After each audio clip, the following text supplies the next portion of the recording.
Hello guys, maghimay tayo ng paryang balang guys. Hindi ko alam kung anong tawag ito. Ang palayang nawawala.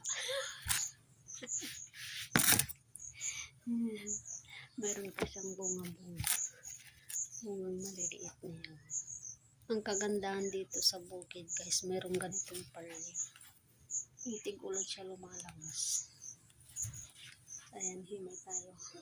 May ano siya, at least na libre ng ano, diba? Ang ampalayang nawawala. Basta maulan-ulan guys, malabas mga ito. Masarap ito ihalo sa ano ng malunggay. Malunggay, yung ano pala, sorry, munggo, at saka yung buto-butong karne. Wow, yummy. Pinuha namin sa ano, sa gilid lang ng kubo.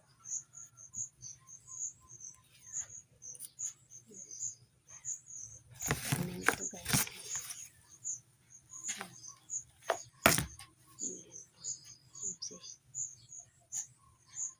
Bye guys. Paryang balang. Ilan na ito bunga. Hindi ko na tinanggal. Tapos ito pa. Ayun na, hindi na. So, nagulang ba kayo dito guys? Doon sa amin ito guys, nilalaga lang tapos isawsaw sa bagoong, sarap na, diba?